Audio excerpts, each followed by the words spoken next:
As the world gears up for a new global treaty on climate change in December this year, experts warned that millions of people around East Africa are faced with grave risks from changing disease patterns to extreme weather events, and the threat to food and water security.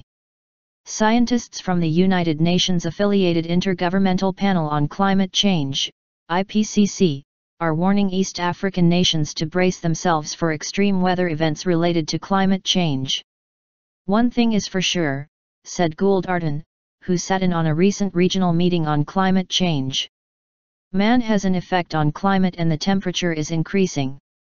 As director of the IGAD Climate Prediction and Applications Center, ICPAC, Artan joined officials representing the membership of the Intergovernmental Authority on Development, IGAD, at the conference. "The problem in East Africa is serious," Artan said. "When there's rain, the rain will be more intense, so there will be floods. The dry spells will be wider, so there will be more droughts. That's the risk. So, increased likelihood of floods, increased likelihood of drought, and two extremes, too much water, too little water." Experts say global warming is no longer in doubt because since the 1950s many of the observed changes have been dramatic. Dr. Thomas Stocker gave the scientists' perspective. "The understanding of these changes and the causes for these changes lies with the increase of greenhouse gases which have led to high levels of carbon dioxide, methane, in the atmosphere that are unprecedented and are higher than ever in the past at least 800,000 years. As the composition of the atmosphere changes, the balance of the planet's energy changes, this planet has changed, with the consequence that we will have to live with and adapt to in the future." The conference included a working group that watches the impact of these changes in terms of weather patterns like floods. The working group's Dr. Chris Field says, "When you look at the African context, the issues that came to emerge in terms of the impacts are those related to food security, water availability, and reliability of water supplies.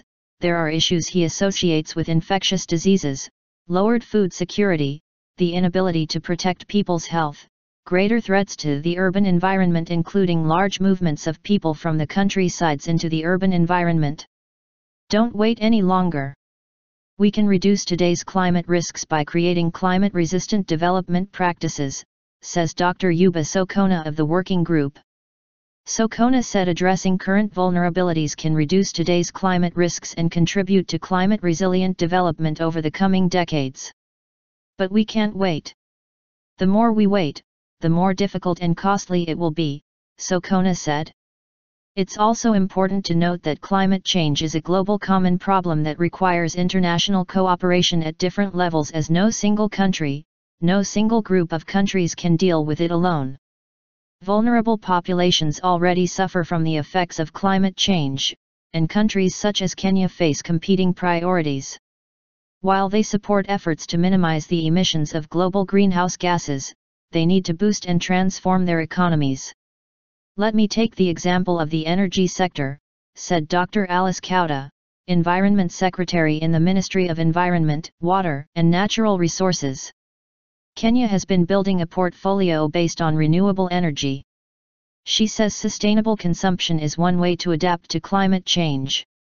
A solar panel on every roof. The ministry seeks to regulate households to 100 liters of water per day and install solar panels in Kenyan homes with tax rebates. In the agricultural sector I can give the examples of us moving from entirely depending on rain-fed agriculture to irrigated agriculture," said Kauda. "Therefore, there's a specific target that is requiring us to set up irrigation schemes. Her ministry works with health, agriculture, and other sectors to adapt to climate change," she said. She also engages with local leaders, empowering communities to evaluate the true value of the country's natural resources. Kenya wants every household to set aside 10% of their land to plant new trees. She calls it a least-cost measure for mitigating climate change. Most of our laws in the natural resource management sector are already mainstreaming into climate change.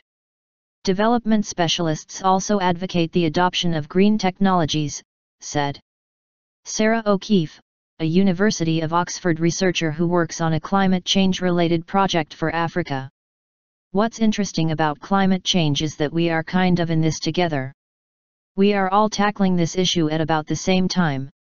We are grappling with how to identify the role greenhouse emissions are playing in these events and how to adapt efficiently and effectively to these changes.